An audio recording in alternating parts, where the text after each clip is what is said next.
Hey everyone, in this tutorial I'm going to show you how to wind a center pole ball, and the great thing about this technique is no tools are required. All you need are your own two hands. So if you're like me, you probably have a lot of partially used balls of yarn that are messy, floppy, and more than likely tangled. I'm going to show you how simple it is to wind these balls. These are not regular wound balls that roll around the floor collecting dust and getting chased by the cat. These balls will pull from the center and will stay in place as you use them. Sometimes these are called yarn cakes, but depending on how you wind them, they can be formed in a variety of sizes. With a little practice, you'll find yourself creating a consistent and neatly wound center pole ball with all of your loose yarn. So gather up all your messy heaps of yarn and let's get rolling. So we have this nice little mess of a ball here, and we always want to have it nice loose, so make sure you have some of it pulled out. And we're going to get started here. We're going to take our end and lie it across our yarn. And we want a couple inches here. And enough that we don't get it lost into the ball as we're winding it. So then we're going to take our finger and our thumb and hold them together and use the other fingers to just hold that yarn in place down below where it's not going to get mixed in with the ball. And then placing those two together, we're going to wrap our yarn, and I like to go clockwise, I guess you'd say. Whichever direction you feel more comfortable wrapping, that's the one to go with. Just be consistent and always wrap that way. So we're going to wrap, and we're going to wrap quite a few times to create our base. So maybe 20 times at least, if not 30. It doesn't hurt to have a little bit thicker of a base, so just keep wrapping. It doesn't matter that the yarn lies beside each other or not, just wrap a nice little base to get you going. So that's probably good, that's enough. And then I'm going to slip my index finger out but leave it on my thumb. So now it's nice and loose on my thumb, which was the point of having your finger in there, because you want it to be loose on here as you wind to get started. So now you're going to take your yarn, continuing to wrap in the same direction. I'm going to wrap at a 45-degree angle to what's already on there. And then bring it around the back and don't pull tight. You don't want this to bunch up. You just want to lay it across there to get it started. So do about 5 of those right in a row just to get that started. And see, it's pulling up a little bit there, but that's okay because this was nice and loose. And now we're going to start to turn this, and we use this finger to kind of turn it. It's loose enough, and you only need to turn it like a fraction of an inch as you wind. So keeping this loose. And the way to get it started is nicely if you just lie it right beside what you just did. That keeps the 45-degree angle. And it keeps you turning it a fraction of an inch. So it kind of turns on its own as you pull it around. This finger keeps it from falling off your thumb. And again, you've got the end held down here to keep it out of the way. If you find your yarn slipping up the side, just go underneath a little bit more. And you're trying to create the initial wind of this ball. So see how it's all lying beside each other here at a 45-degree angle. The underneath part is going to be loose, and we're going to eventually cover that up. And you just want to slowly turn the ball as you wind. It kind of turns itself as you wind because it's loose on your thumb. So just keep on going, and you're starting to see the look of a ball as if you would be winding it with one of those yarn winders. So exact same concept, except your thumb is acting as the center pole and your hand is the arm that winds. So exact same concept. So the slower you go, the more exact your ball will be. But as we get going and this is established, we can speed it up a little bit. So see how you already have this beautiful 45-degree angle working all the way around this ball.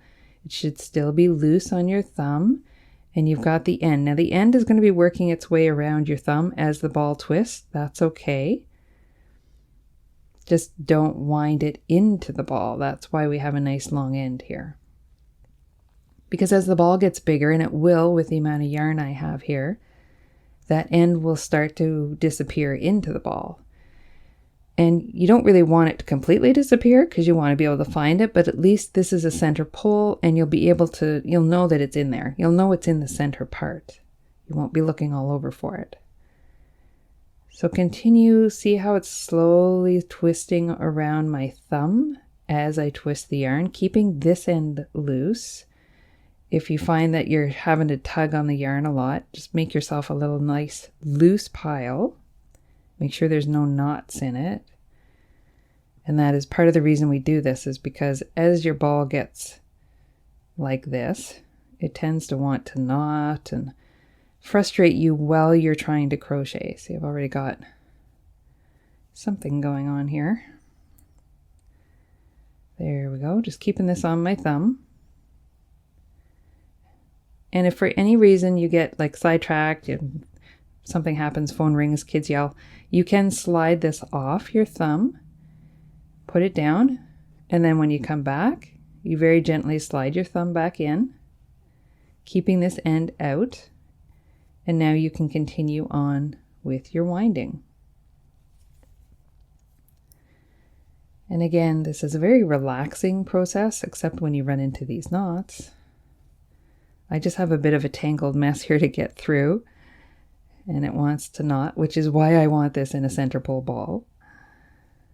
So I'll often find in the evening, sometimes I'll grab my knotty yarn and unknot it and center pull ball it, and then it's all nice and neat and tidy for the next time I want to use it.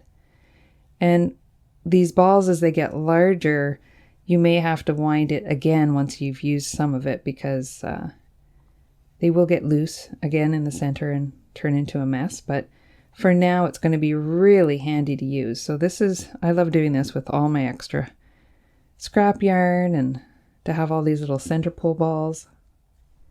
Like I said, it's a really great meditative process when I'm not sure what I want to crochet next, but I want to spend some time with my yarn. So I'm speeding this up a little bit, and you'll see it's not, they're not lying exactly, and that's okay as long as you're in the ballpark with the 45-degree angle and you're continuing to turn the ball. You're still going to get the right effect. The ball will hold itself together. So I'm going to speed this up because this is a lot of yarn to get through, and I want you to get the process. I want you to see the progress as we go, because really all we're doing is a 45-degree, and if the yarn slips to one side, if it's not too bad, that's okay. It'll get caught up as we go around. But if it falls right off, you can just take it back and do it again. You're not too far along there. And see, now I'm using 2 fingers to slowly slide the ball around my thumb, because it is getting tighter, and what's happening is as you twist the ball, the yarn underneath is grabbing your thumb more. And that's okay. You're using these 2 fingers. The ball's more sturdy now, so you don't have to worry about it falling apart as much. And we just keep on going. And again, remember, you can take it off. There's your center pull right there. That's what you're aiming for. You can put it right back on your thumb. The top there is a hole there, but the top kind of fills itself in. And we keep going. And see, these 2 fingers are keeping everything in place, and they're keeping it turning.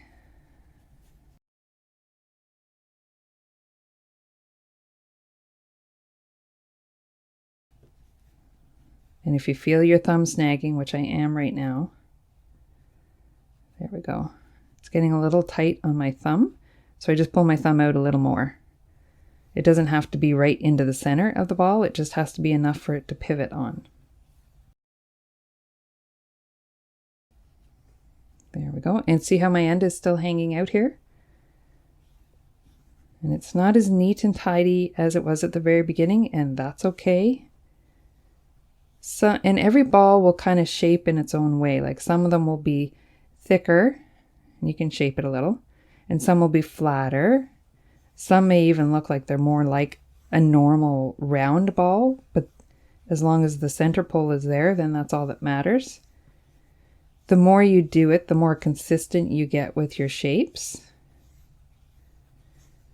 So I'll just speed this up and we'll see the progress of this. And I'll stop again when we've got a lot more yarn going. So we'll take a quick break there and we'll see how it's still coming out the center. It's creating a nice ball. You can pull it off and kind of give it a nice shaping. You know, you want it to be a bit of a cake, as they call it, a yarn cake. And you want everything to line up. And you can see it's a little more rounded on the bottom side. It's just the way that I wrap. But that's okay. Your wrapping style will be unique to you. And you will notice that as you wrap, if you don't keep that 45-degree angle, it might start wrapping around your thumb like that. And that might disappear, like this hole might disappear. So you want to be careful not to let that slide in too much. They'll be flat if you do less of a 45-degree angle, but if you're over the 45-degree angle, you'll probably end up with more of a ball. So if you want some height to it, you have to make sure that you're just going on that 45-degree angle, and it will keep building your ball up and up and up. So let's do some more. I think we're over halfway done this ball. Now again, this is a big ball that I chose. It's just one of those large balls that fell apart pretty quick. So I thought, well, let's just turn it into a nice center pole. The other thing you'll want to use this for is if you buy skeins, because you pretty much have to wrap skeins because they don't come very, in a way that's easy to use. So this is a great technique for that as well. Those nice, beautiful colors of wool that are hand dyed often come in skeins. So this is a nice way to wind those as well. And here we have come to the end. So when you hit the end of your yarn and you have your nice cake, just tuck it under a couple of the strands that you just did, just to hold it in place. And there is your nice little yarn cake center pole ball. And there's my center pole. So I'm ready to use this ball and I won't have to worry. It's nice and tidy. It's compact. It's going to fit very nicely in my yarn shelf. You can see here the wrapping. The bottom edge is much more square than the top. That's just the way, that's actually, the bottom is where it pulls out. So it's really the bottom is rounded and the top is square. And that's just the way that I wind. I tend to watch this edge, but don't watch the bottom edge. And that's okay. It works, and that's what matters. It's cute, it's compact, and it does the trick. And that is how you make a center pole ball. Thanks for joining me in this tutorial. I hope you have fun making lots of hand-wound yarn balls. We'll see you next time.